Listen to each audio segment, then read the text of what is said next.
Everybody, welcome back to Blushing Phoenix. My name is April and I help people move through their redness into living their best life by sharing my own experiences of how I overcame erythrophobia. Today I want to talk to you about why you should stop Googling your symptoms. If you're anything like me, you have found yourself on Google and you are looking for all the different things, all the different information for someone or something to tell you what you're dealing with by turning red.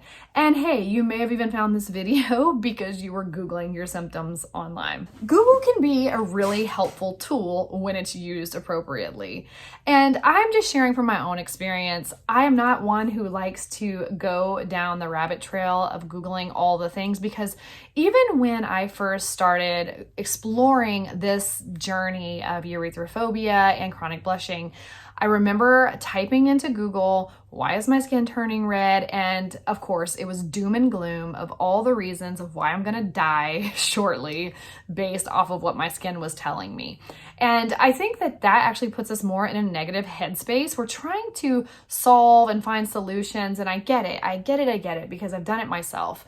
But I'm sharing with you that if you're really wanting to move from inside of your head into moving forward into living your life, the biggest thing that I could recommend to you that helped me is to talk to your doctor. Sometimes I know it can be frustrating because depending on which doctor you talk to, they can kind of brush off your symptoms and say it's not that big of a deal, or not know a lot about the topic. That's something that we've learned a lot here with Blushing Phoenix, is that there's not a lot of medical research on blushing and flushing and the way the sympathetic nervous system creates that reaction and how to remove that from your body. A lot of those things that people are trying to sell you are just creating more avoidance behaviors and not actually getting to the root of the problem.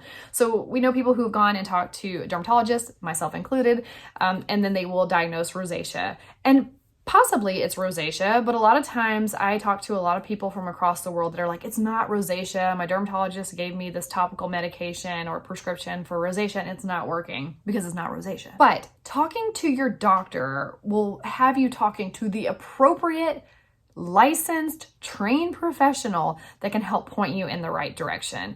A lot of what we do here on Blushing Phoenix by talking about experiences, and I interview people who have had their own blushing journeys.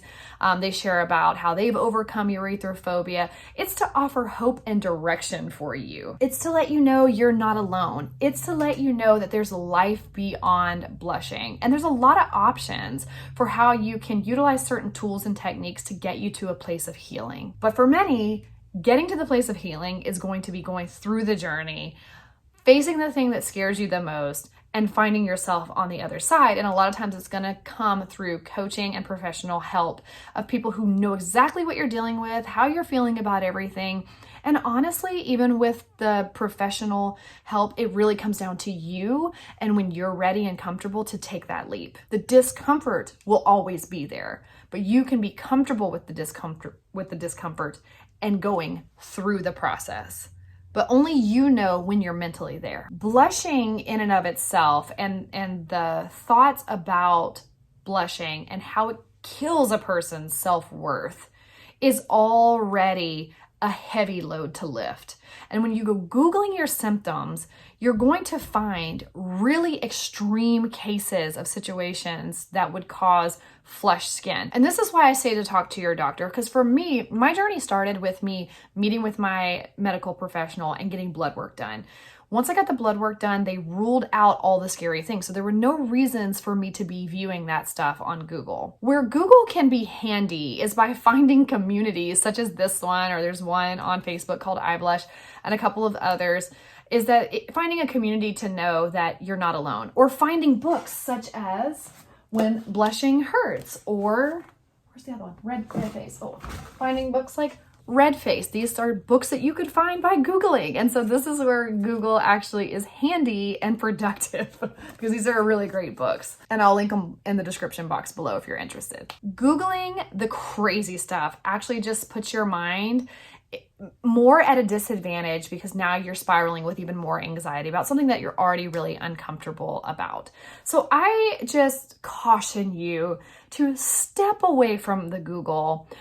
And if you're gonna Google medical professionals in your local area where you can talk to a doctor or a PA, family physician, or a dermatologist, whoever you feel the most comfortable starting your first step with, to talk about your symptoms, to talk about what you're dealing with mentally, to talk about your quality of life or lack thereof because of blushing.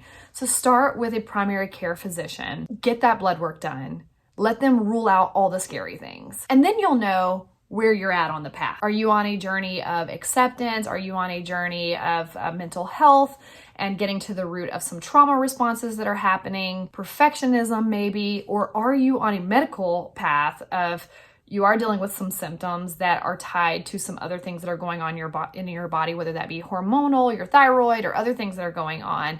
And that medical professional can help you on that journey. But when you're sitting at the crossroads of my skin turns red and I've Googled all these scary things and now I'm frozen in fear, but I think I'll take this path, and I'm always going to wonder if I really have these other things going on because I keep finding myself on Google looking at all the scary stuff, just rule it out. Once you rule it out with your medical professional, now you have direction, and now you feel a little more centered and a little less scared as you navigate your journey. Take care of yourself, take care of your mind, take care of your body. Dealing with chronic blushing and erythrophobia is taxing in and of itself. So why add any extra stress on top of what you're already dealing with? That's just my 2 cents. I'm just a random chick on the internet talking about my own experience of overcoming the fear of blushing. If you found this video helpful, please give it a thumbs up, and I will talk to you in my next video.